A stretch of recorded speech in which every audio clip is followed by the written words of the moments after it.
19th of June to the 21st of June 2014, the University of Da Nang and Pham Van Dong University, Quang Ngai Province, co-organized the second international workshop on the Paracel and Spratly Islands, with the theme Paracels, Spratlys, Archipelagos, Historical Truth in Da Nang City. The international workshop was held with the attendance of nearly 120 participants, including renowned scholars and researchers from the United States, Germany, Russia, France, Belgium, Japan, Australia, Italy, India, South Korea and the Philippines, as well as Vietnamese scholars from home and abroad, representatives of domestic agencies and departments, Vietnamese and foreign reporters. Addressing the opening ceremony, Associate Professor Dr. Pham Dang Phuoc, Rector of Pham Van Dong University, said that the international conference themed Paracels, Spratlys, Historical Truth was a continuation of the success of the conference on the two archipelagos held in Quang Ngai Province in April 2013. The attendance of a large number of renowned scholars and researchers at this conference showed the major concern of the international community about the South China Sea issue in general and the issue of the Paracel and Spratly Islands in particular. It also reflected the desire of the international community to seek out a solution to the South China Sea dispute towards peaceful and sustainable development and common prosperity in the South China Sea. This conference is taking place in the context of the complex situation in the South China Sea after China arbitrarily deployed the oil rig Hai Yang Shi-Yu 981 in the exclusive economic zone and continental shelf of Vietnam, seriously violating Vietnam's sovereign rights and jurisdiction in order to realize the irrational Nine-Dash-Line claims. This action by China is a new escalation in violation of international law, United Nations Convention on the Law of the Sea of 1982, changing the status quo in the South China Sea and running against the Declaration on the Conduct of Parties in the South China Sea. I would like you all to discuss, evaluate and clarify the intentions of China with regards to the South China Sea to defend justice and righteousness. There were 21 papers presented at the workshop and dozens of opinions voiced in 2 panels and 4 discussion sessions. The participants focused on discussing the primary content of the workshop, including the location and importance of the Paracel and Spratly Islands, the current situation of the sovereignty dispute over the 2 archipelagos and its implication for peace and stability in Asia-Pacific, international law on the establishment of sovereignty and on territorial dispute resolution, the establishment and exercise of Vietnam's sovereignty over the Paracel and Spratly Islands over time, prospect and solution to the dispute over the 2 islands. Mr. Liu Angzhou, Secretary General of the Da Nang Society of Historical Silence, presented a paper themed How China Used Military Forces Disguised as Fishermen to Gradually Occupy the Paracel Islands of Vietnam. From 1954 to 1975, China took advantage of the good friendship between the Vietnamese and Chinese people and disguised all its forces as fishermen and its vessels as fishing boats to illegally invade and occupy the whole Paracel Islands of Vietnam. Relevant documents of the Republic of Vietnam revealed that China had military forces disguised as fishermen land on the Paracel Islands to gather intelligence and then surreptitiously raise the flag to assert its sovereignty. Mr. Zhou also indicated that taking advantage of France's withdrawal from Vietnam on the 30th of May 1956, China's military forces, disguised as fishermen, unexpectedly landed on and occupied the Woody Island, also known as Île Boissé, the largest island of Vietnam's Paracel Islands. A document of the government of the Republic of Vietnam at that time revealed that in 1956 the People's Republic of China sent fishermen to invade the Woody and Lincoln Islands of the Paracel Islands, and then gradually replaced the fishermen with military forces and set up solid bases and fortification. Professor Carlisle A. Thayer from the Australian Defence Force Academy, University of New South Wales, said that So what are the lessons learned? China will use changes in the geostrategic balance, in this case the withdrawal of the U.S. At the workshop, international scholars such as Mozhyakov Dmitry from Russia, K. Raja Reddy from India, and Jean-Pierre Ferrier from France referred to a number of historical and legal documents affirming Vietnamese feudal dynasty's establishment and peaceful and continuous exercise of sovereignty over the Paracel and Spratly Islands. For instance, official documents of the Nguyen dynasty, the books of Dai Nam Tuk Luk Tien Bien, truthful accounts about Dai Nam former dynasties, Dai Nam Nyat Chong Chi, the geography of the unified Dai Nam, Phu Bien Tup Luk, miscellaneous records on the pacification at the frontier, on the activities of the Huang Sa and Bac Hai brigades, following orders from the king to exploit and manage the Paracel and Spratly Islands. The attending scholars also emphasized that under French colonial rule, France represented Vietnam in exercising its sovereignty over the Paracel and Spratly Islands, and after withdrawing from Vietnam, France handed over the two archipelagos to Vietnam. The legal and historical documents affirmed that Vietnam had taken effective, continuous and long possession of the Paracel and Spratly Islands. Besides this, the participants held that China does not have any convincing evidence to prove China's possession of the two archipelagos before its illegal use of force to invade the Paracel Islands in 1974 and a number of reefs in the Spratly Islands archipelago in 1988. Participants agreed that the consideration of legal and historical evidence under international law on territorial acquisition for the purpose of resolving the territorial dispute over the two archipelagos has great significance in maintaining peace, stability, and ensuring freedom, safety, and security of maritime navigation in the South China Sea. Any use of force to intentionally change the status quo, destabilize the region, or violate other countries' territory with the plot to monopolize the South China Sea of any party is unacceptable.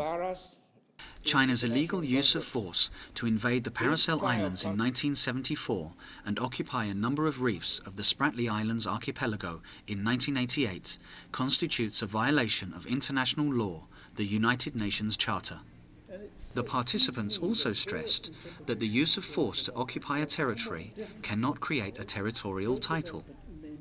All scholars agreed that the Paracel Islands was a disputed territory.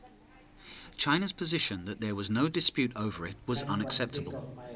This wrongful claim of China has been the main cause of the instability in the South China Sea. At the workshop, many scholars publicly criticized the 9-dash line or Cow Tongue Line claim of China and emphasized that China's claim was ambiguous, inconsistent, and baseless under international law. They also held that China had given no explanation for its claim, which is completely invalid. The legal aspects of the Chinese 9-dash claim are very difficult to offer an opinion on because they haven't been stated clearly. I think the only thing that we can say with confidence about what they intend by the legal claim is that it's a claim to sovereignty over the islands within it. So the Huang Sa and Chong Sa archipelagos they're claiming have Chinese sovereignty. As to the waters within them, we don't even know which waters they are. There are no coordinates associated with, there are no geographic coordinates associated with the map. There's no indication of what connects the dashes. Are they straight lines or curved lines? And there's no language in Chinese official statements that indicates what those waters mean. So in terms of its legal status, I think it is highly dubious and probably doesn't have legal meaning. In a practical sense, we've seen that Chinese law enforcement especially, but also Navy and commercial actors use the space as though it's a Chinese exclusive economic zone, I would say is the closest analog. If we were to guess what sort of a claim they could make in unclosed terms or in legal terms, they might want to extend maritime zones from the islands that they claim sovereignty over, but I think The short answer is that as a legal matter, the 9-dash line is ambiguous and possibly meaningless.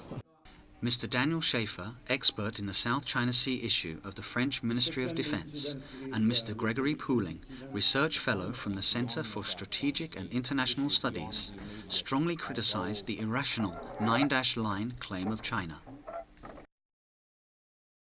The signification of the 9-dash line, it allows China to exert a maritime police exercise all over the area.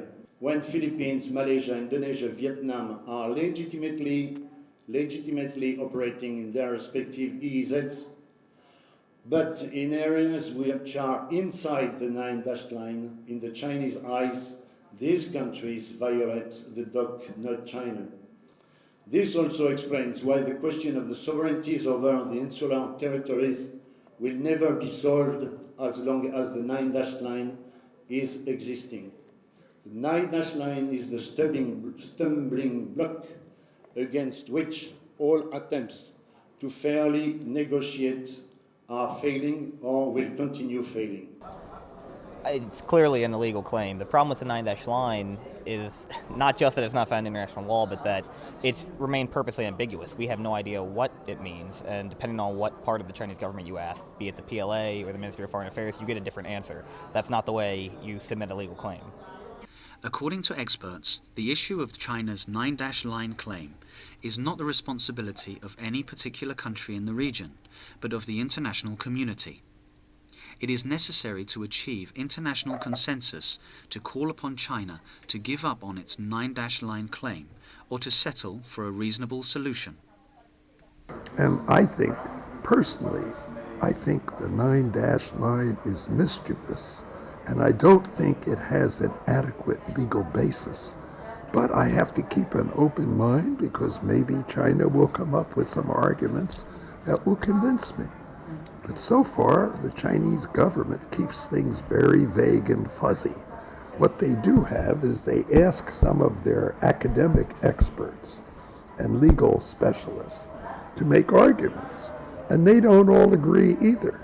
People are trying to find an adequate explanation to justify the 9-dash line, but I have not seen it yet. The workshop took place at the time when China had illegally deployed its oil rig, Haiyang Shiyu 981, in the exclusive economic zone and continental shelf of Vietnam. Thus, this incident was picked as one of the main topics for discussion at the workshop, as well as at the seminars on the sidelines of the workshop. Speaking at the workshop and seminars, many scholars voiced criticism against China's illegal deployment of its oil rig, Haiyang Shiyu 981, in the exclusive economic zone and continental shelf of Vietnam. Further criticism was voiced against Chinese vessels' violent acts of ramming and firing water cannons at Vietnamese civil vessels on duty in the waters of Vietnam's sovereign rights and jurisdiction and sinking Vietnamese fishing boats. In order to maintain peace, stability, security, safety and freedom of navigation and aviation in the South China Sea, the concerned parties should enhance confidence building and be restrained from unilateral actions to change the status quo. The scholars urged China and ASEAN to come up to an early conclusion of the legally binding Code of Conduct to prevent escalation causing tensions in the South China Sea. The scholars concentrated on assessing China's intention in deploying its oil rig Haiyang Shiyu 981 in the exclusive economic zone and continental shelf of Vietnam. They warned that this act by China was a new escalation with the purpose of realizing its 9-dash line claim to ultimately control and monopolize the South China Sea. At the first session of the seminar, the scholars focused on examining the legal aspects of China's deployment of the oil rig Haiyang Shiyu 981. The scholars observed that, legally speaking, from any perspective, the act of deploying the oil rig by China is illegal. According to the coordinates provided by the China Maritime Safety Administration, the oil rig lied entirely within the exclusive economic zone and continental shelf of Vietnam. China's unilateral act of deploying the oil rig in this area was not in accordance with international law. China has aggressively realized its irrational 9-line claim by infringing upon the sovereignty of the Philippines, Vietnam and Malaysia. What has been happening in the South China Sea over the past few years and China's recent deployment of the oil rig Haiyang Shiyu 981 clearly demonstrate that China is trying to change the status quo in the South China Sea, violating international law and the Declaration on the Conduct of Parties in the South China Sea that China concluded with ASEAN in 2002. Well, I think perhaps any argument that Beijing makes is somewhat a moot point, because either it's undisputed and therefore Vietnam's territory as being within the 200 nautical mile zone, or even by other interpretations it would still be within the EEZ of Vietnam. And therefore, but even if it is hypothetically disputed, they're in breach of UNCLOS and international law by changing the status quo through unilateral action. Therefore, Vietnam has every right, whether it's defensive or otherwise, to try to secure and protect its sovereignty within the EEZ. So China really has no argument there. It is actually the aggressor in this instance, and Vietnam is the victim. It doesn't matter what they say to the contrary. On the basis of international law, the UN Convention on the Law of the Sea, 1982, many speakers pointed out absurdities in China's arguments regarding its deployment of the oil rig. It was unacceptable for China to argue that the oil rig lied within the contiguous zone of the Paracel Islands. Additionally, China's depiction of the oil rig within the 9-line represents the ambiguity in China's claims. At the second session of the seminar, the scholars concentrated on assessing China's intention in deploying its oil rig, Haiyang Shiyu 981, in the exclusive economic zone and continental shelf of Vietnam. They opined that this act by China was a new escalation for the purpose of realizing its 9-line and monopolizing the South China Sea. China's deployment of the oil rig also changed the status quo, threatening the peace, stability, security, safety and freedom of navigation in the South China Sea. According to Professor Jerome Cohen from New York University, China hatched a plot to change the world order and the status quo in the South China Sea. The South China Sea issue and the deployment of the oil rig were not merely a bilateral matter between Vietnam and China, but between China and the modern world order, and the deployment of the oil rig is only a small step in the whole plot. Considering the fact that China took control of the Scarborough Shoal of the Philippines, which is situated to the east of the 9-line in 2012, deployed the oil rig at the location which is to the west of the 9-line and conducted military exercises many times in the area of the James Shoal, the participants of the workshop concluded that China has been making attempts to gradually realize its 9-line claim. China's deployment of its oil rig heightened tensions in the South China Sea and negatively affected Vietnam-China bilateral relations. The international scholars also spoke highly of Vietnam's efforts and good faith in settling the dispute. I think as far as the response to the drilling rig, Vietnam has actually had a pretty good calibrated approach. It has continued to contest the effective actions of this rig, but has not sent out military vessels, which is the last thing you want to do. That's the lesson that we saw the Philippines learn the hard way at Scarborough Shoal. When you make a misstep by militarizing the dispute, China will step in and fill that void and change the status quo. So far, Vietnam has only been sending Coast Guard and Fisheries Administration vessels, along with fishing ships, and that's the right move. At the same time, it's trying to rally international support, make China look like a bad player in the international regime, in a sense trying to name and shame it into changing. It's not a perfect approach, but it is, I think, the best weapons that Vietnam has at the moment. The scholars also criticized China's deployment of hundreds of vessels of many kinds, including military vessels, to the area where the oil rig was placed. Specifically, participants were shocked when they watched video clips of China's aggressive firing of water cannons and intentionally ramming vessels of Vietnam Coast Guard and Vietnam Fisheries Administration, and even sinking Vietnamese fishing boat DNA 90152. The scholars said that those acts were extremely violent and inhumane and could be considered a warning for regional security. I do think that it is extremely destabilizing, and it's clearly had the effect of having violence sort of catalyzed by this event. It's destabilizing because China is changing the status quo unilaterally by coercion. And that is, I think, illegal. And I think it needs a firm response from the international community to say nobody's looking for conflict, but we can't have this kind of unilateral actions in disputed areas. At the workshop and seminar, the scholars proposed numerous solutions to the South China Sea dispute. They observed that the concerned parties should take the legal dispute resolution mechanism into serious consideration, particularly international arbitration under the UN Convention on the Law of the Sea of 1982. Vietnam can resort to legal means, including international arbitration, to defend its rights and interests against China's encroachment in the South China Sea.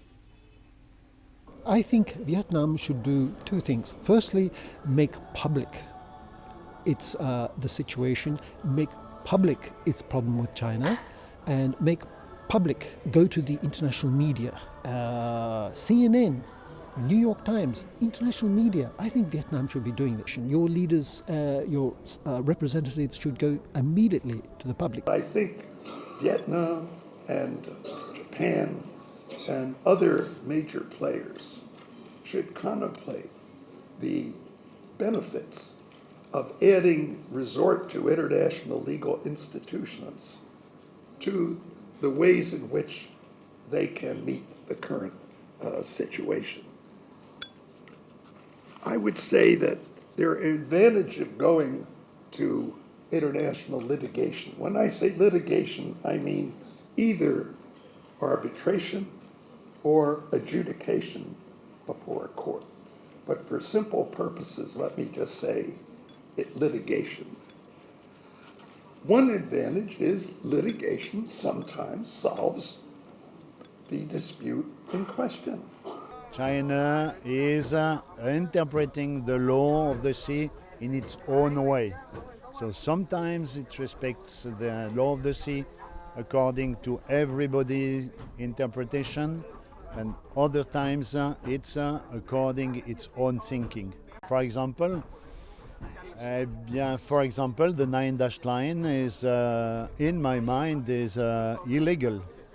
We may understand that China wants to have a secure South China Sea because of its problems of defense in front of what they consider the US threat, US containment. But it is not a reason for a country to seize an international sea for its own defense purposes. Secondly, Vietnam should do what the Philippines did, and that is it should go to international law. It should appeal, like the Philippines, to international law, get a ruling on the claims in the South China Sea, because Vietnam does have a good case. At 2 seminar sessions, the attending scholars and researchers also discussed the solutions to the deployment of the oil rig Haiyang Shiyu 981 by China in the exclusive economic zone and continental shelf of Vietnam. To deal with China's stubborn attitude of not withdrawing the oil rig or escorting vessels out of Vietnam's waters and not entering into negotiations with Vietnam, the scholars held that the best solution at present was to resort to legal means. Vietnam should call on China to comply with international law and settle the dispute before an international legal institution.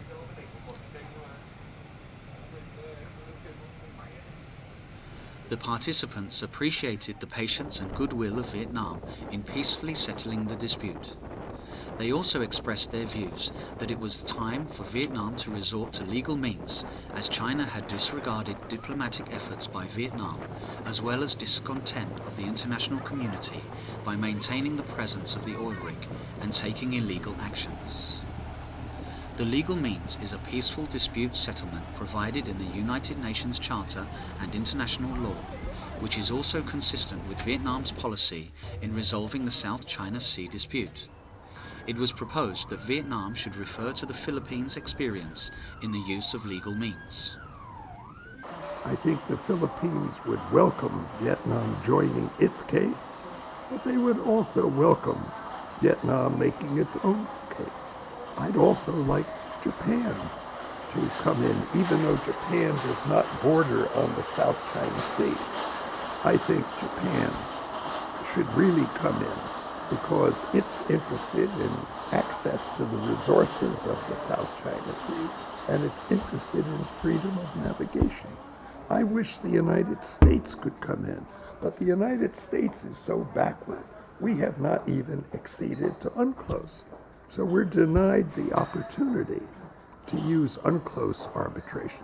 So I'm trying to get the United States finally to ratify UNCLOS. So I think going through a process of arbitration, or at least preparing for such a process, could provide Vietnam with many advantages. The first one would be perhaps putting together a panel of renowned international law experts to draft whatever submission would be made under UNCLOS. And this would also, in that time, provide realization to Beijing of what is going to happen, and therefore increase the leverage of Vietnam, with the possibility of a peaceful negotiation prior to arbitration. But should Beijing not act responsibly, then still keeping the option open and having the relevant preparation for a carefully worded request for arbitration under UNCLOS. And that would also be critical, that Vietnam or any disputant actually thinks exactly what it is that they are seeking. Similar to the Philippines, what would the International Court of Arbitration have capacity to rule over, aside from the exemptions that China has submitted back in 2006. I think it's important at this stage, first of all, to avoid outright confrontation and conflict. Certainly, armed engagement on the sea is not something that Vietnam wants or desires, and I don't think it's something that China wants either. I think Vietnam already has taken the initiative by suggesting that they're going to consider international legal means to resolve these disputes, and I think that's the right approach. I think it's important to make China put its money where its mouth is. If it thinks it has a strong international legal claim, invite it graciously and peacefully to come and defend its claim, whether in an UNCLOS tribunal, in an arbitration, and an international court of justice adjudication over sovereignty. On the second day of the international workshop, Paracels, Spratly, Archipelagos, Historical Truth, the participants of the workshop attended the opening ceremony of the exhibition Paracels, Spratlys, an inseparate territory of Vietnam, at Da Nang Museum. The exhibition introduced historical and legal documents affirming Vietnam's undisputable sovereignty over the Paracel and Spratly Islands to the Vietnamese people and foreign friends. The participants, especially the foreign scholars, had the chance to view hundreds of legal and historical documents affirming that Vietnam had established and exercised its sovereignty over the Paracel and Spratly Islands. For instance, the official documents of the Nguyen dynasty, ancient Vietnamese and Western maps depicting the Paracel and Spratly Islands as part of Vietnam's territory, and Chinese and Western maps showing that China's territory ended at the Hainan Island, thus did not include the Paracel or Spratly Islands.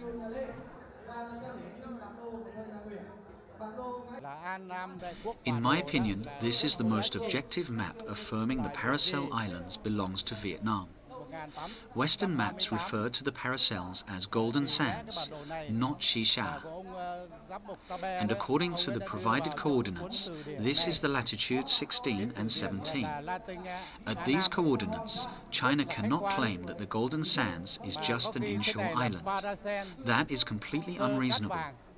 There are hundreds of maps, but I find this map the most objective and precise one to affirm that the Paracel Islands belong to Vietnam. rằng là Paracel sơ cát vàng chứ không Paracel sơ shisha. The exhibition also showcased a number of newly discovered documents donated by the people to reaffirm the sovereignty over the two archipelagos.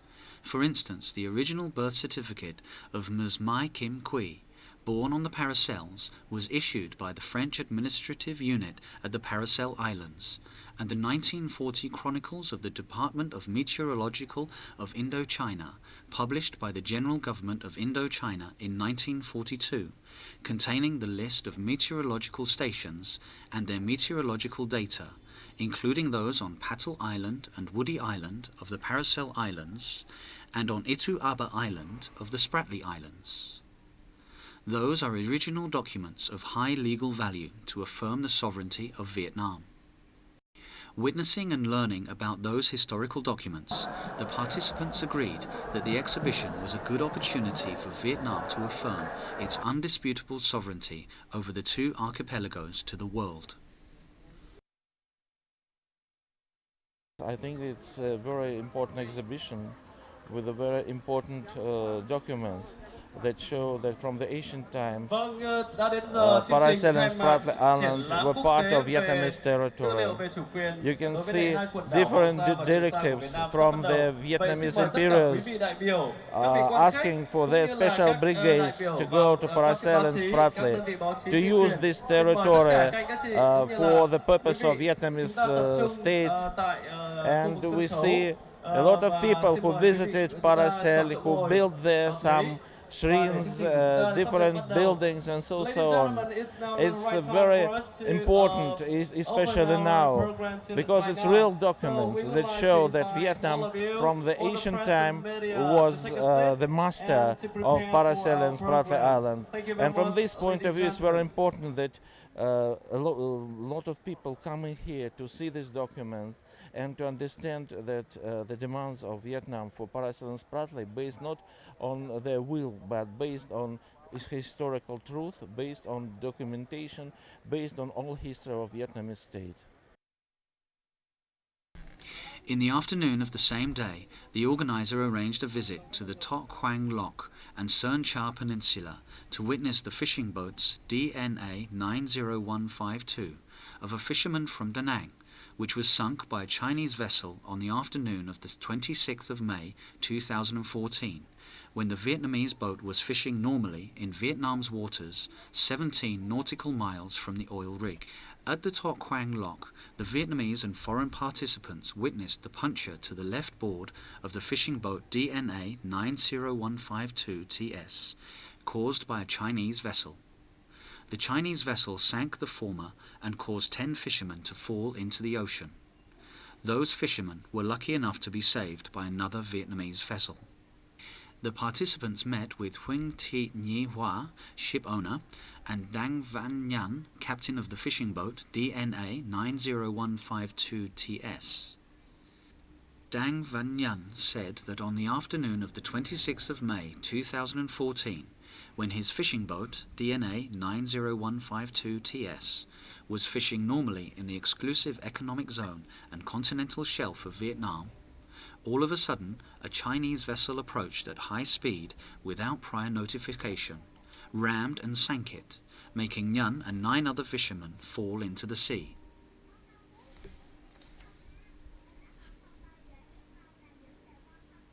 Notably, participants were downright indignant on hearing the story of the fishermen on board the sunken boat. The Chinese vessel intentionally rammed many times and sank the fishing boat DNA 90152. Worse still, it prevented other Vietnamese vessels from saving the fishermen of the sunken boat, who were desperately struggling at sea. Many international scholars expressed their disgust that the Chinese Vessels Act was not only in violation of international law, but also immoral and inhumane. About the ramming of the boat, well, it was a Chinese Coast Guard vessel, in my opinion. So I call that state piracy. It's a state vessel operating in another country's exclusive economic zone, taking the law into its own hands, in this case to sink a boat. And I met on Lee Island 2 weeks ago when I was there, fishermen, where they boarded. The government Coast Guard boarded and stole the fish, stole the radio, GPS navigation system. Under international law, you're supposed to help fishers at sea. Now this boat cannot report if they're in danger. There's no radio, navigate properly. So it's a state piracy. But I want to make another comment. When initially China said 1,416 rammings, then they said 69 Vietnamese boats. That's a large number. If it was 69 boats, each boat would have had to ram China 20 times.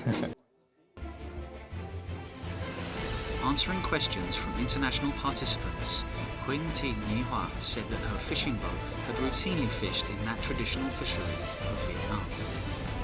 However, the Chinese vessel arbitrarily rammed and sank it, causing her family many difficulties in business. Although the fishing boat DNA 90152TS was worth billions of Vietnam dong, Hoa's family decided to donate it to the government to serve as material evidence in proving China's infringement upon the waters of Vietnam and its violation of international law.